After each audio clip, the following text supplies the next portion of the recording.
I'll never forget the day my world turned upside down. It started like any other morning, coffee brewing, birds chirping, and the soft hum of life moving at its usual pace. My parents had been living in their cozy nursing home for almost 10 years. To them, it wasn't just a place to stay, it was home. The staff knew their favorite meals, they had friends who became family. And the little garden out back was where my dad spent hours tending to flowers. Life there was simple but beautiful. Then came the call. I was at work when my phone buzzed. Seeing Mom's name pop up on the screen made me smile. She always called to check in or share some funny story about Dad trying to fix something he didn't need to. But this time, her voice wasn't warm or cheerful. It was shaky, quiet, like she was holding back tears. "Honey," she said, "we have a problem." That's how I learned about the HOA's decision. Apparently, someone decided that the nursing home, a perfectly functional, well-loved building, didn't fit with the vision of the neighborhood. They wanted to tear it down and replace it with luxury condos. Can you believe that? Instead of caring for people, they cared more about making money and keeping things pretty. I was furious. How could anyone think it was okay to kick out dozens of elderly residents just because a building didn't match their idea of beauty? What about the lives tied to that place? What about my parents, who depended on it every single day? I couldn't wrap my head around it. That anger burned inside me, growing stronger each time I thought about it. Later that evening, I drove past the HOA office. It was one of those modern buildings with glass walls and fancy landscaping. Lights glowed softly inside, and cars were parked neatly in designated spots. Everything about it screamed power and control. As I sat there gripping the steering wheel, I realized something. These people weren't untouchable. Maybe they thought they were above consequences, but what if someone showed them otherwise? The seed of an idea planted itself in my mind. At first, it felt crazy, dangerous even. But the more I thought about it, the more it seemed fair. If they could destroy the nursing home without a second thought, why shouldn't someone teach them a lesson? Not through violence or threats, but by hitting them where it hurt most, their precious property. Over the next few days, I couldn't stop thinking about it. Every time I visited my parents, I saw the fear in their eyes. They didn't know what would happen next, and neither did the other residents. Some families were already looking for new places, but options were limited. Many seniors couldn't handle another big change. It broke my heart. That's when I decided to take matters into my own hands. I wasn't going to sit back and watch while the HOA ruined lives. No, I'd find a way to fight back. And as I drove home one night, staring at the dark outline of the HOA office in my rearview mirror, I smiled. Because sometimes, the best way to beat injustice is to turn the tables and make sure no one sees it coming. The plan started forming in my mind almost immediately, but I knew this wasn't something I could rush into. Taking on the HOA meant walking a fine line, careful enough to avoid getting caught, bold enough to make an impact. I spent weeks researching everything I could about their operations, property records, zoning laws, construction permits. It all became my nighttime reading material. The more I learned, the clearer it became that the HOA wasn't as untouchable as they seemed. Their office sat on land zoned for commercial use, which gave me an idea. If I could somehow take ownership of that land, I could decide what happened to it. But how do you go from zero to owning a piece of prime real estate controlled by people who think they're gods? Simple. You make sure they lose control of it first. Step 1 was finding weaknesses. Every system has cracks if you look hard enough, and the HOA's was no exception. Through anonymous tips, I alerted city inspectors to potential violations at their office building, fire code issues, illegal parking arrangements, even rumors of hazardous materials hidden inside the walls.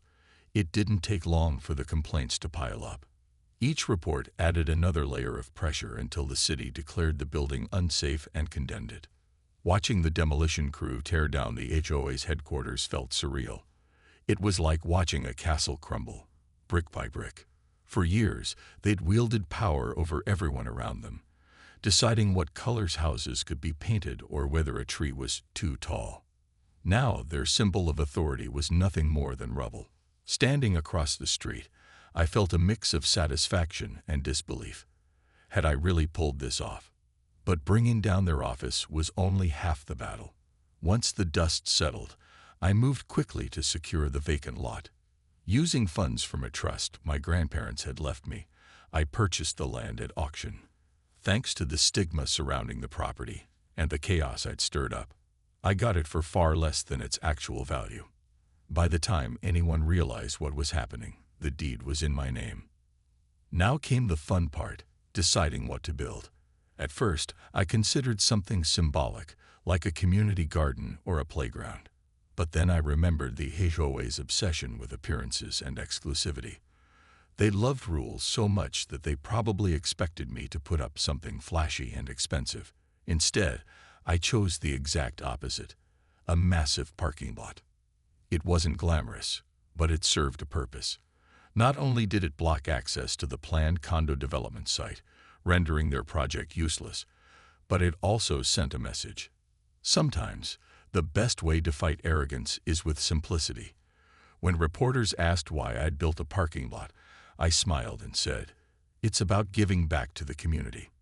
And honestly, I meant it, in my own twisted way. As the asphalt dried and cars began filling the spaces, I couldn't help but feel a sense of triumph. This wasn't just revenge, it was justice.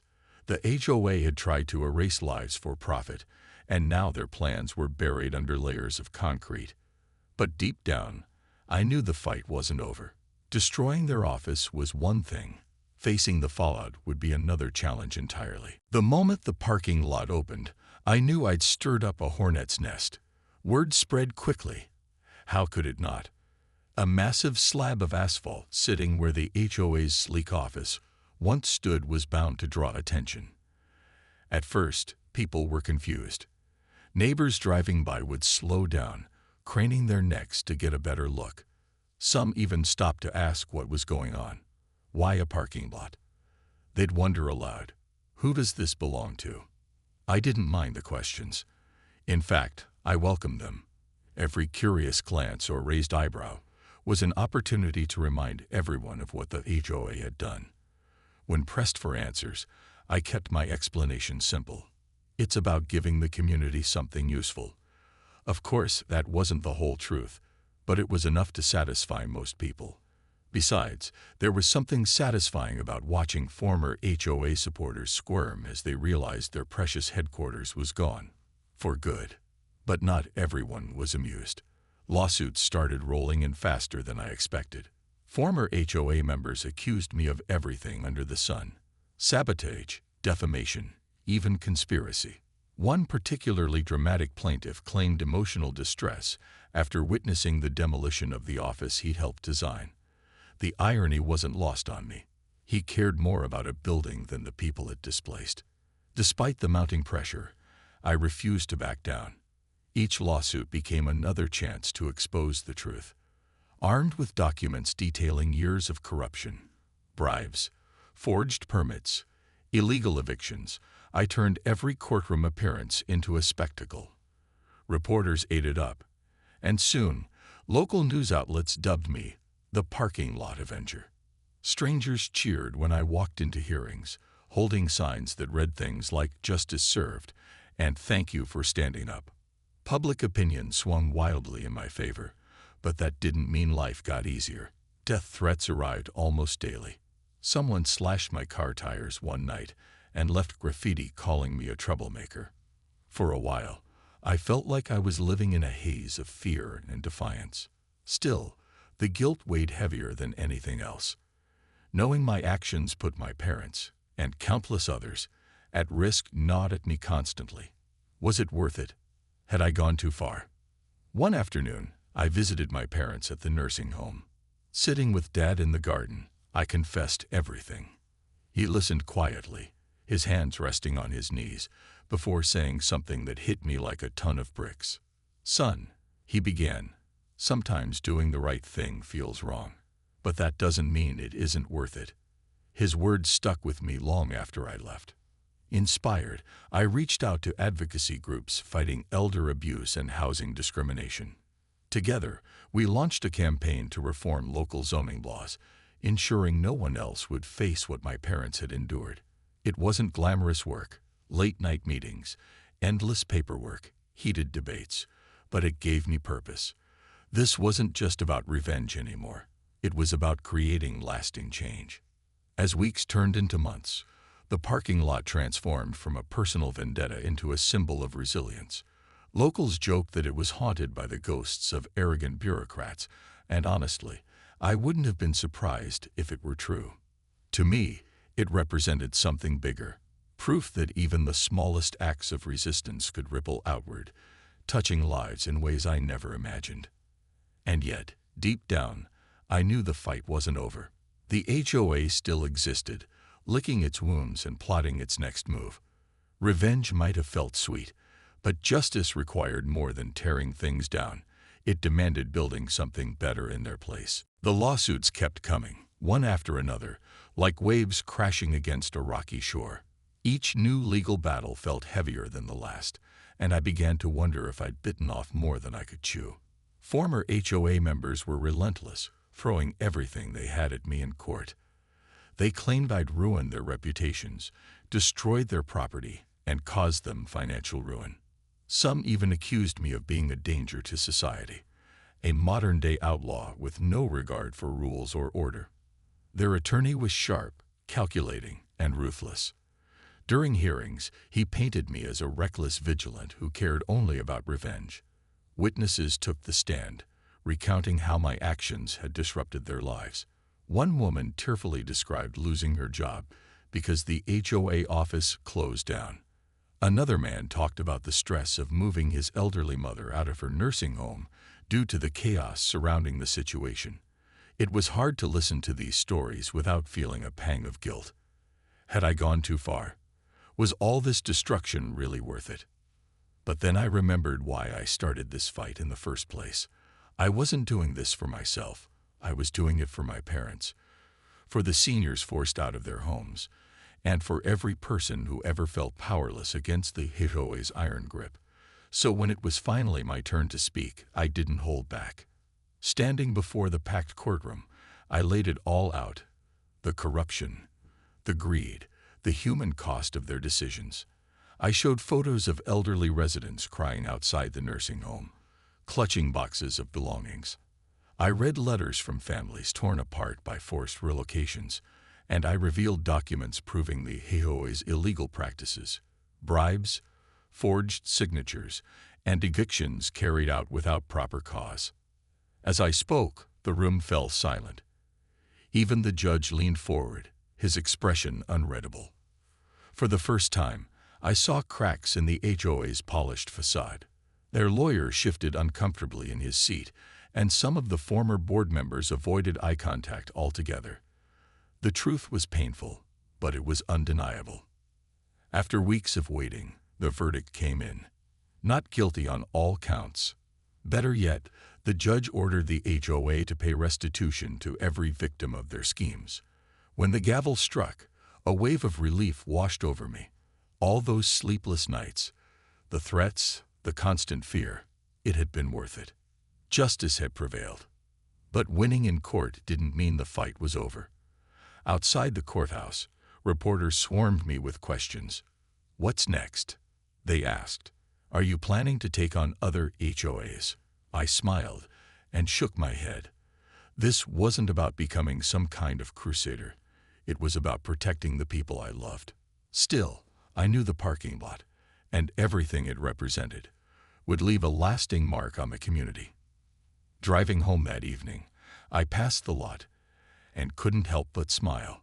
Cars filled the spaces, and locals walked by casually, as if it had always been there. Someone had even spray-painted "Thanks" on one of the concrete barriers. It wasn't perfect, but it served a purpose. And maybe that's what mattered most, not perfection, but progress. Yet, as satisfying as the victory felt, I knew the HOA wouldn't go down without a fight. This chapter might have ended, But the story was far from over. The courtroom victory should have been the end of it. The HOA was ordered to pay restitution. Their reputation was in tatters, and their precious office building was now a parking lot serving the community. But life has a way of throwing curveballs when you least expect them. Just when I thought the storm had passed, the HOA struck back with one final desperate move: a class action lawsuit filed against me. This time, they weren't just accusing me of property damage or defamation. No, they went bigger. They claimed I had orchestrated a campaign of terror against them, targeting not only their building, but also their personal lives. One former board member even testified that my actions had caused him emotional distress so severe he couldn't sleep at night. Another said she felt unsafe walking through the parking lot because she believed it was haunted by resentment. You could almost hear the eye rolls from the jury. Their lawyer pulled out all the stops, presenting evidence that made me look like some kind of mastermind villain. Emails I'd sent anonymously to city inspectors were brought into question. Security footage of me driving past the condemned building multiple times was shown to the court. Even the spray-painted graffiti on my car, "Monster," was used as proof that I was unstable. It was overwhelming, to say the least. But here's the thing about being cornered. You either crumble under the pressure or rise to meet it. And I wasn't about to crumble. When it was my turn to testify, I stood tall and told my story, not just mine, but everyone who had suffered because of the HOA's greed. I talked about my parents' fear when they learned their nursing home might be torn down. I shared stories from other families whose lives had been upended by forced evictions and broken promises.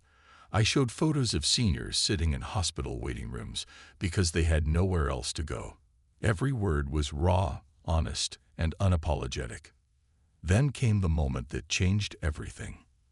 As part of my defense, I introduced a stack of documents detailing years of corruption within the HOA: bribes, illegal fines, forged permits, and intimidation tactics. These weren't just accusations. They were facts backed by receipts, emails, and witness statements. The room fell silent as the judge flipped through the pages, his brow furrowing deeper with each revelation. By the time I finished, even the HOA's attorney looked uneasy. When the verdict came in, it was unanimous. Not guilty on all counts. Not only that, but the judge ruled that the HOA had acted maliciously and awarded additional damages to the victims. For the first time since this nightmare began, I felt a sense of closure. Justice wasn't just served, it was undeniable. After the trial, reporters flocked to me, eager for quotes and sound bites. Some called me a hero, others labeled me a rebel. Honestly, neither title fit perfectly. I didn't set out to be either. I just wanted to protect the people I loved. As I walked away from the courthouse, surrounded by cheers and applause, I realized something important. Revenge may feel good in the moment, but justice lasts forever. And yet, despite the win, I knew the scars would linger. For me, for my parents, and for everyone who had been touched by the HOA's cruelty. The parking lot stood as a reminder of what we'd overcome, but it also symbolized the work still ahead. Change doesn't happen overnight, and while the HOA's power had been stripped away, there were battles left to fight. Today, the parking lot stands as a quiet monument to resilience. It's not flashy or glamorous, just rows of asphalt baking under the sun, dotted with cars coming and going. But to me, it tells a story of standing up when no one else would, of turning anger into action and destruction into something meaningful. Every time I see parents loading groceries into their trunks or kids playing tag between parked cars, I'm reminded that sometimes progress doesn't look like skyscrapers or grand gestures. Sometimes it looks like an ordinary parking lot. Locals joke about it now, saying it's haunted by the ghosts of arrogant bureaucrats who once ruled the neighborhood with an iron fist. Maybe there's some truth to that. On quiet evenings, when the wind rustles through nearby trees, I can almost imagine Mrs. Hargrove pacing the empty spaces, muttering to herself about how unfair life can be. If she ever does show up, I hope she sees what her greed helped create. Not condos or profit margins, but a place where people gather, live, and connect. As for me, I found peace in knowing I made a difference. My parents are safe, the nursing home remains open, and the HOA is nothing more than a cautionary tale whispered at dinner tables. Life isn't perfect. There are still challenges, still moments when I wonder if I could have done things differently. But it's moving forward. And isn't that what matters most? The fight changed me in ways I didn't expect. Before all this, I was content to stay out of trouble, keep my head down, and let others call the shots. But now, I know better.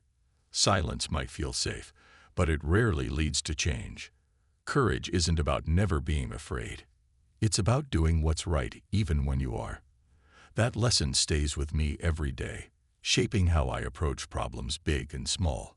Every now and then, I drive past the nursing home to visit my parents. Dad still tends to his little garden, though he moves slower these days. Mom sits on the porch, waving at neighbors as they pass by. Watching them laugh together reminds me why I started this journey in the first place. They're not just my reason, they're my anchor. No matter how chaotic things got, they kept me grounded, reminding me what truly matters. People often ask if I regret anything. The answer is complicated. There were moments when I wished I'd handled things differently, times when the weight of everything felt unbearable. But regret? No.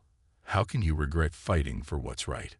Sure, revenge might have fueled me at first, but justice carried me through.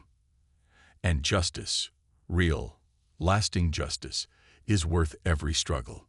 So here we are. The HOA is gone. Their plans buried beneath layers of concrete. Their legacy isn't luxury condos or pristine lawns. It's a parking lot that serves everyone equally. Funny how things work out, isn't it? In the end, fairness won, not because it was easy, but because someone decided it was worth fighting for. And as I sit in my car one last time, watching the sunset cast long shadows over the asphalt, I smile. Because sometimes, the best way to fix a broken system is to tear it down and start over. Not with vengeance, but with purpose. With hope. Today, the parking lot stands as a quiet monument to resilience. It's not flashy or glamorous, just rows of asphalt baking under the sun, dotted with cars coming and going.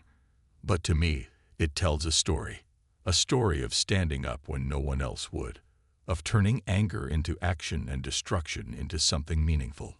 Every time I see parents loading groceries into their trunks or kids playing tag between parked cars, I'm reminded that sometimes progress doesn't look like skyscrapers or grand gestures. Sometimes it looks like an ordinary parking lot. Locals joke about it now, saying it's haunted by the ghosts of arrogant bureaucrats who once ruled the neighborhood with an iron fist. Maybe there's some truth to that.